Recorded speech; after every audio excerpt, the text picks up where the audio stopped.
fires to first for the double play to end the ball game. You'll never see a double play like that to end a ball game ever.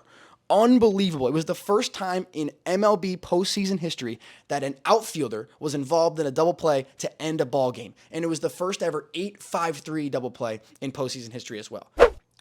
Hello, everyone, and welcome back to another episode of the Bobby Valentine Sports Show. And I'm your host, Frank Rampin. And the MLB postseason is about halfway through, a little bit more than halfway through. We're getting into the championship series now. We're going to talk about what went on through the Wild Card series, the divisional rounds, and we're going to talk about a little bit about my predictions that I did, go over a game of the week that happened during this postseason, and I'm sure you could tell which one that was.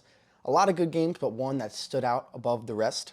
Unbelievable games, unbelievable series, and a lot of surprising things happened throughout this first week and a half of the postseason.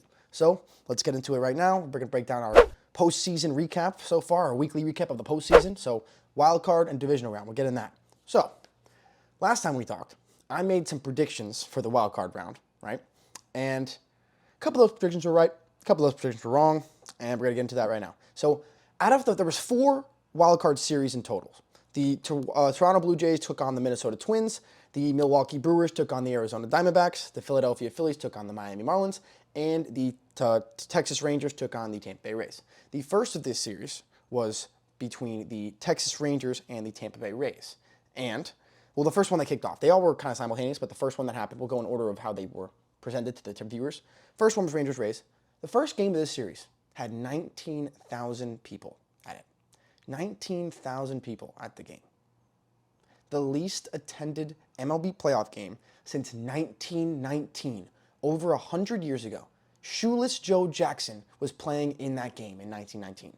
The last time there was that little people at a Major League Baseball postseason game at the Trop. So what's Major League Baseball going to do? They're just going to give the Tampa Bay Rays, who always had a struggling fan base, because they're in St. Petersburg, not in the city of Tampa Bay, right?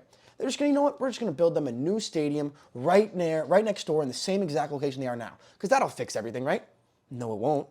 But they're going to take my team, the Oakland A's, and they're going to move them out of Oakland and take them to Vegas, right? Even though just 4 short years ago, the AL wildcard game was between my Oakland A's and the Tampa Bay Rays, this team I'm talking about right now, at the Oakland Coliseum in Oakland. There was 60,000 people there. It was the most attended wildcard game in the history of baseball. So you're going to take away that fan base who will fill out a stadium that's terrible for a team that they love, no matter what, for a team and build a new one in Tampa Bay for no reason. I'd love to ask Rob Manfred that question. I'd love somebody to ask him that question because I'd love to know the logic behind that right there. How are you going to make money in Tampa Bay now? What's the difference? But off track already. Let's get back into the game. Had to get that off my chest, though, for sure. I've been thinking about it for about a week now, 2 weeks. So every single series every wildcard series that we're talking about, we're starting to talk about this one because I wanted to get that Rays point out. Every single wildcard series ended in a 2-game sweep. They're all 3-game series now, 2-game sweep for all of them. The Rangers handedly took care of the Rays. The Rays played sloppy baseball throughout that entire series, especially in Game 1. They put themselves in a hole, and really that was kind of it for them. The Rays didn't really have a chance. Pitching performances from Jordan Montgomery and I'm blanking. Nathan Eovaldi were very, very good in the wild card round. So they were able to take care of them. And Evan Carter, the rookie, who's 21 years old, just turned 21, I believe, like a month ago. He just got called up about a month ago as well. Unbelievable start to his postseason career. He reached base like 6 consecutive times in a row, which is the second most all time behind Jorge Soler. Unbelievable stuff from him, and he went deep in that Rays series, so he looked great. They moved on to play the Baltimore Orioles. The next series that happened in that was the Minnesota Twins took on the Blue Jays. That was in Minnesota because the Twins won their division, and the Twins entered this series on an 18-game playoff losing streak, 18 games in a row. Had not won. They had not won a game since 2004, the ALDS against the Yankees, and they lose the series. But in the first game against the Blue Jays, they finally break that curse. Royce Lewis, their rookie sensation, Mr. Grand Slam, as I like to call him, hit 2 home runs in his first ever playoff game. Unbelievable stuff from him. In his first 2 at-bats, mind you, of his postseason career, he went deep. So pretty impressive stuff there. Third player of all time to do that. The Twins that crowd was so ready to go for that postseason win. They finally got the win, and they finally moved on in the postseason for the first time since, I believe, 2002, when they moved on against my Oakland A's. But good for the Twins. They moved on to play we'll get into the Houston Astros. Of course, the Houston Astros, because why not? The two National League Series. So that goes over the American League wild card. The National League Series. So out of those two, I went 0 for 2 on picks. I picked the Rays and I picked the Blue Jays. So my American League wildcard picks did not look too good, but in the National League I fared a little bit better because the Phillies and Marlins played, and the Phillies kind of took it over. Red October in Philadelphia. It's unbelievably hard for anyone to go in there and play. They put up a stat that going into this postseason, the Phillies were 24-11 at Citizens Bank Park in the postseason in all their games there in total. So a very hard place for Miami to come in and play in. Phillies played very well. Aaron Nola, Zach Wheeler had two horse starters, so they pitched well. Were able to sweep them in two, candidly. Now they go to play on the Braves. The Diamondbacks were able to use their young stars. They had 3 players who were younger than 23 years old, the 4th team since 1901 to have 3 players younger than 22 or 23 years old homer in the same game in the postseason. Pretty cool stuff. Their young stars propelled them over the Brewers. They had a great comeback in Game 1, or they were all over Corbin Burns in Game 1. And then in Game 2, they were able to come back and take it in 2 games. So every single wild card round, every wild card series ended in a 2-game sweep.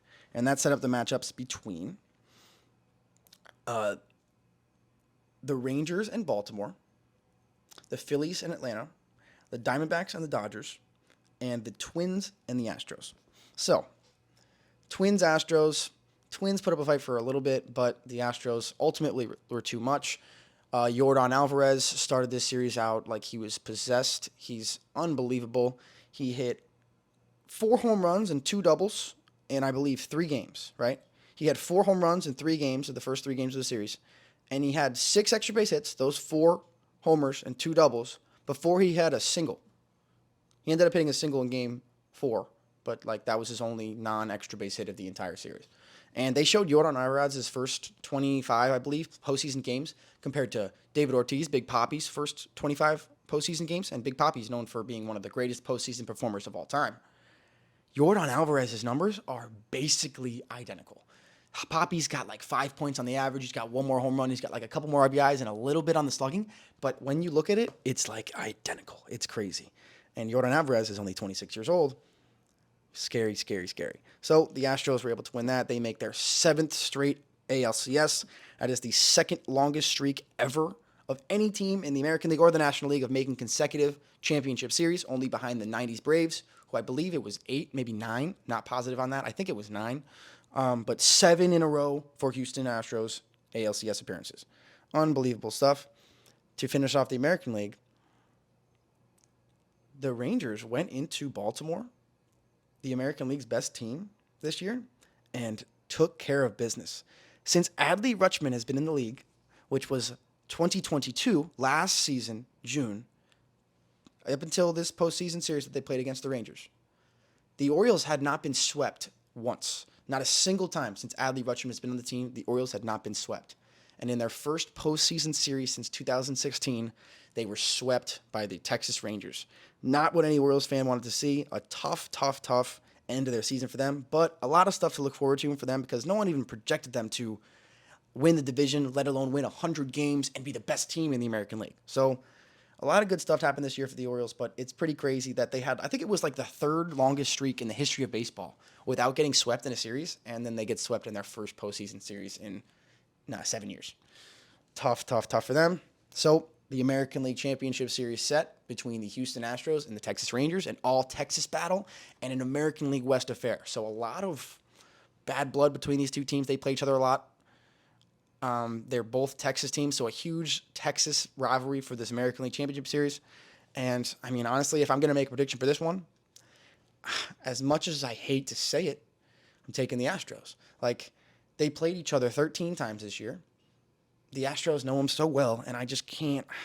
Unless Montgomery and Eovaldi have the same starts that they had in both the wild card and the divisional rounds, which, obviously they had 2 great starts in a row, but this is a Houston Astros lineup that we've seen time in and time out. They're tried throughout the postseason, just almost unbeatable. So, I mean, I hope it's a well-fought series. I hope it is, but I could see the Astros kind of running away with it just because they know them so well. But, I mean, obviously, as a baseball fan, Ace fan, I'm pulling for the Rangers, even though they're in my division. Just the Astros, oh my gosh. But ALCS, Houston versus the Texas Rangers.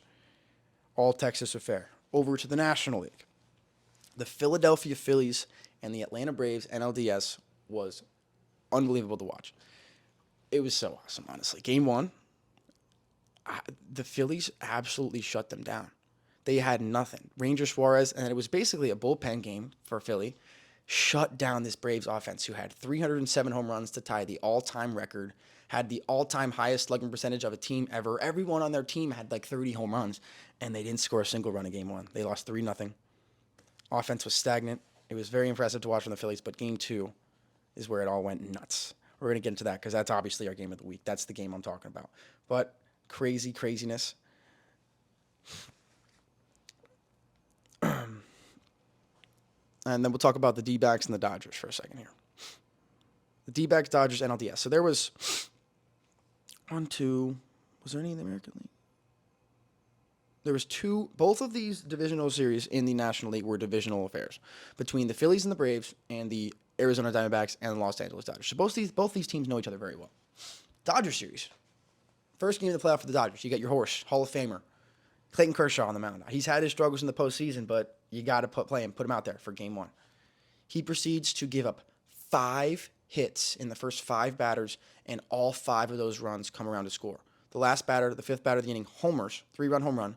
5 hits, 5 home runs, first 5 batters of the game. First time that's ever happened in the history of the postseason. He gets pulled after getting only 1 out, and I believe 7 runs came in to score. So another postseason nightmare for Clayton Kershaw, and it looks like he just can't avoid it at this point in his career. Like, it's inevitable now. It's almost as inevitable as Bryce Harper in October, that Clayton Kershaw is going to give up nukes and runs, and his ERA is going to be infinity. Like, it's crazy. It's unbelievable. The Diamondbacks were all over him, and that game was basically over in the top of the first. The Dodgers had no chance. Game 2, more of the same. The Dodgers kind of got smoked. They only scored, I think, 2 runs. And then Game 3 is where it really got crazy. In the bottom of the 3rd inning, in Arizona, off of Lance Lynn, who gave up a bunch of homers this year. I think it was like 35 home runs this year. Proceeds to give up a home run to the leadoff batter of the inning, Geraldo Perdomo. After a ground out, Corbin Carroll, Ketel Marte absolutely clobbers a cutter that did absolutely nothing. Did not cut, just kind of sat there. Clobbered it to right field, smoked it. 2 home runs and 3 batters added the inning. Then Tommy Pham makes an out. Christian Walker comes up to the plate. Another one of those cutters that didn't do anything, absolutely turned on, smoked down the left field line, another home run. 3 homers in 5 batters off of Lance Lynn. It was like, what is happening here? And the next batter, Gabriel Moreno, flies one deep down the right field line. Jason Hayward chases it all the way back to the right field line by the foul pole, and it goes out. It looks like it clears the fence. They rule it a home run. Gabriel Moreno rounds the entire bases, goes in the dugout, dapping up his teammates, and then they call it a foul ball. They review it. Ball was foul. It crossed into foul territory right before the foul pole. So after rounding the entire bases, thinking he had just hit the 4th homer of the inning for the Diamondbacks, Gabriel Moreno has to go back to the plate and do it all over again. Very next pitch, Lance Lynn hangs him a slider right down the middle. Moreno's all over it and crushes this one to deep left center field for a bomb. 1 pitch later, leaving no doubt, this one was nowhere near the foul line. Next pitch, unbelievable. That's one of the craziest things I've ever seen. And it is the first time in the history of baseball in the postseason that there have been 4 home runs in the same inning. And what a way for it to get capped off after a foul home run, and the next pitch, he actually does it in fair territory. So the Diamondbacks, that game was over after that inning, really, and it was crazy to watch the Diamondbacks just have the Dodgers number in the playoffs. Unbelievable stuff, and we've talked about Mookie Betts and Freddie Freeman a lot this year. Both of them are going to be MVP candidates. Both of them had exceptional seasons. Freddie Freeman had 59 doubles. Mookie had 39 home runs. He broke the record for the most RBIs at a leadoff spot. In this series, they went a combined 1 for 21 against Diamondbacks pitching, with that one hit being an infield single by Freddie Freeman. No homers, no extra base hits, no RBIs, Nothing. So that's not how you're not going to get it done. That's how you get swept when you're the Dodgers. Their two best players just absolutely go stagnant for the biggest series of the year, and unbelievable. So Diamondbacks beat the Dodgers, move on to the NLCS. So Houston are playing the Rangers in the LCS, and the D-backs take care of the Dodgers in the NLCS. And we're going to jump to Game 2 of this Phillies-Braves series, because this is going to be our game of the week. And oh my God, what a game this was. Instant classic already, immediately.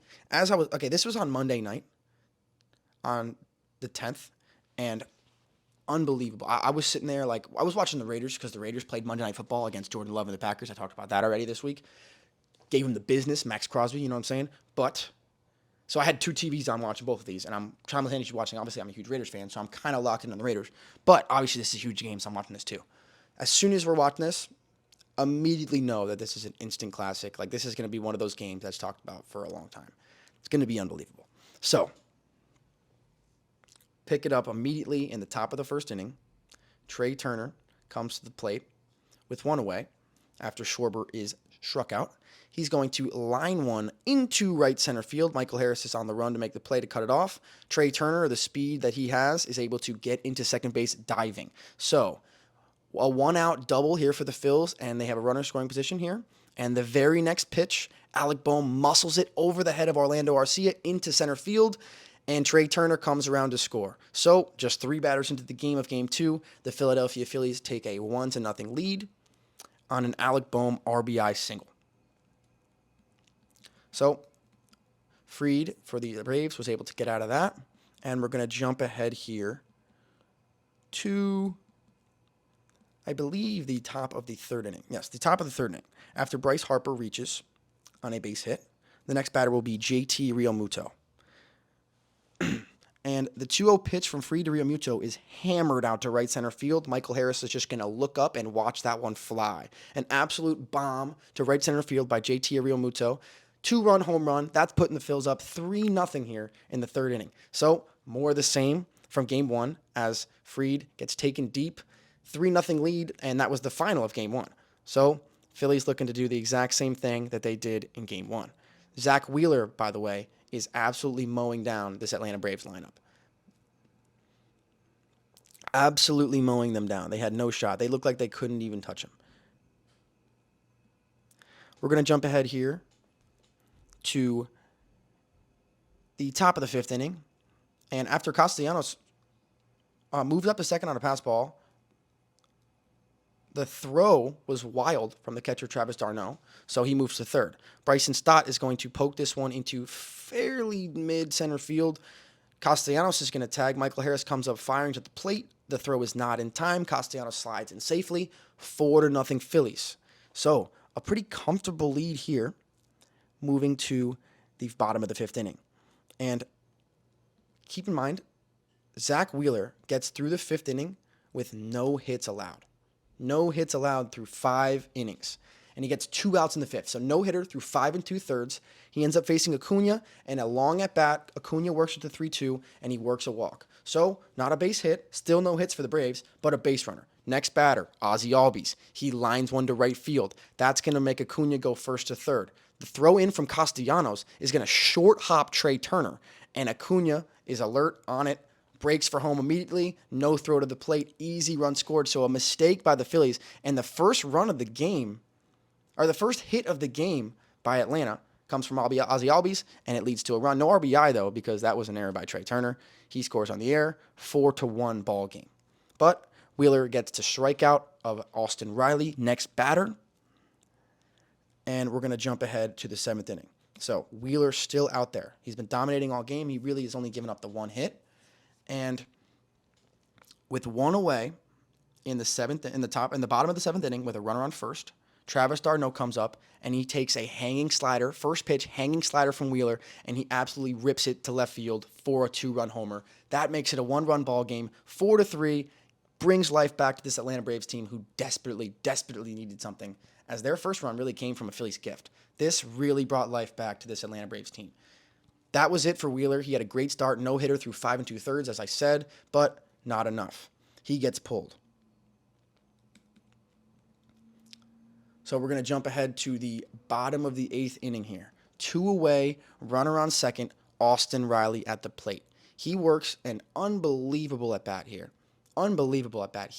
Acuna ended up stealing third here with 2 away to put the pressure on, but Austin Riley worked this count from all the way, I think it was maybe 0-2, 1-2, all the way down to 3-2, bunch of foul balls, great takes, and he takes a slider on a 3-2 pitch with 2 outs in the bottom of the 8th inning, deep to left field, finds the bullpen, 2-run home run to put the Atlanta Braves on top by 1 in the bottom of the 8th inning with 2 outs.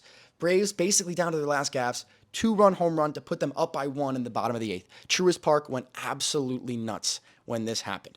I was watching this happen, and I was like, no way. Riley, that at-bat was insane. That was what the postseason moments are made of, because that was a sick at-bat. So we move on to the 9th inning now, and Bryce Harper's leading off the 9th inning, and Raisel Iglesias is the closer for the Atlanta Braves. But you cannot bring Raisel Iglesias into this game to face Bryce Harper. In Bryce Harper's career against Raisel Iglesias, he's 5 for 8 with 4 home runs. Not a chance that you're taking that opportunity. So they leave A.J. Minter out there, who pitched the 8th inning. He ends up walking Bryce Harper.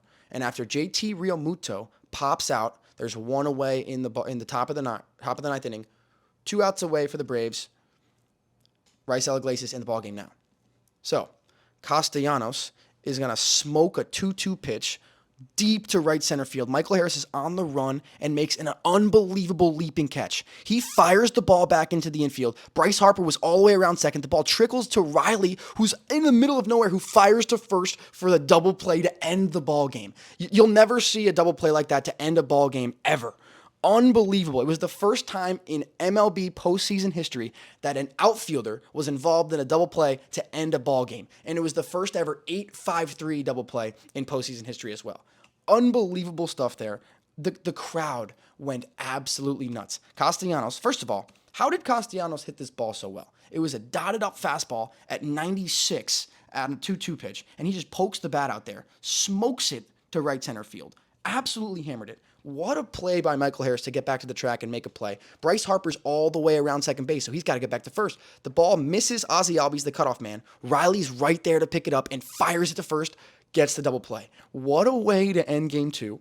Maybe one of the best finishes I've ever seen in a playoff game. One of the rarest ways you could ever finish a game.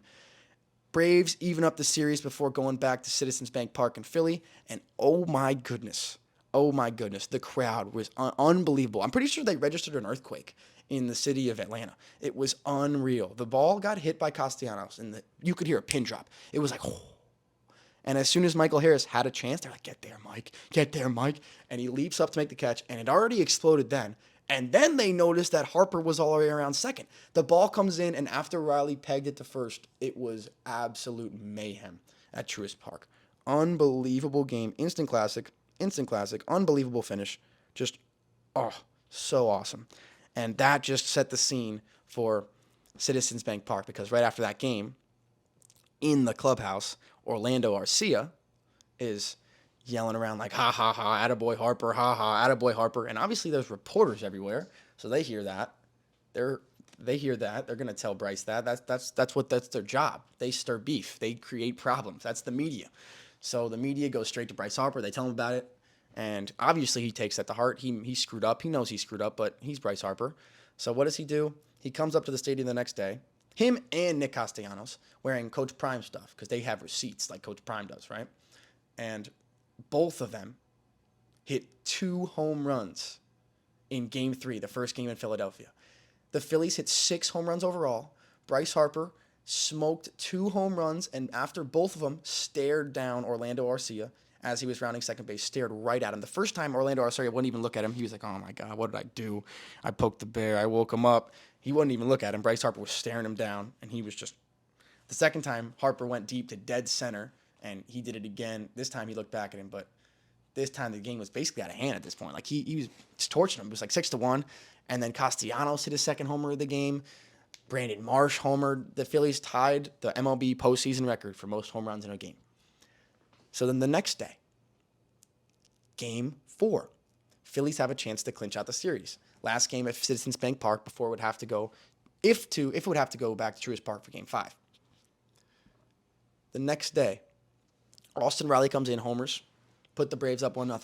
Next half inning, Nick Castellanos leads off with an absolute bomb. Crazy pimp job, unbelievable bat flip. The bank was exploding. Unbelievable. About an inning and a half later, Trey Turner, hanging slider, crushed. Home run, 2-1 Phils. Next, Castellanos at bat. 100-mile-an-hour fastball from Strider, turns on it on a 3-2 count and launches it into left center field for his second home run of the day. Fourth home run in 2 days for Nick Castellanos. Became the first player in Major League Baseball history to have a 2-home run game in consecutive postseason games. Unbelievable stuff from Castellanos, and they asked him about it. They didn't ask him, actually. He made it very clear that it didn't ask him. The reporter came up to Castellanos and said, "You're the only player ever to have 2 home runs in back-to-back postseason games." And he's like, "Where's the question in that?" He's like, "I thought I'd just tell you." He's like, "Thanks for letting me know." Nick Castellanos, that might be my next jersey, the powder blue Nicky C. Castellanos jersey. I might have to get that one after what he did Thursday night at Philadelphia to send the Phillies to the NLCS for the second straight year, beating the Braves in the NLDS, second year in a row, going to the National League's Championship Series. This time, they're going to be taking on the Arizona Diamondbacks. And, oh my gosh, this is going to be a pretty interesting series because who expected the Diamondbacks to be here? I guess you could have expected the Phillies to be here because, I mean, Red October really is contagious. It's unbelievable. That game, too, was nuts. So, like I said, Houston are playing the Texas Rangers in the American League, and I'm going to have to predict Houston to win that one. I just have to. And for this Phillies D-back series, I don't think I can go against Red October. I said this last week. I think I said it in the podcast. I believe that the winner of this Phillies-Braves series, I've been saying it all week, is going to win the World Series. I was going to say either the Braves, if they find a way to come back, or the Phillies, they're going to use this momentum to win it. So I think that the Phillies are going to take the NLCS. And honestly, I think the Phillies are going to take the World Series. But we're going to get back to you after the championship series are wrapped up. But we got another exciting week of baseball to come up. We got the championship rounds. Can't wait for that to happen. And like I just said, like we just went over, an unbelievable wild card and divisional round. A bunch of insane stuff happened, a bunch of unexpected stuff. And like I said, all the teams that the best records in baseball. Best record in baseball was the Atlanta Braves, eliminated. The second best record in baseball, the Baltimore Orioles, eliminated. The Dodgers, eliminated. Who else? Who was after them? Oh my God. The Rays, eliminated. The Blue Jays, eliminated. The Brewers, eliminated. The top seeds, the teams with the best records in baseball are all gone. The teams that made the National League or the Championship Series are all the lower seeds. Unbelievable. So we already saw some insane stuff. Look forward to a wild championship week. Hopefully we'll see some amazing stuff. Grade 2 series of baseball. And after that, we'll get back to you before the World Series. So enjoy your championship week of baseball, and we'll see you next time. Peace out.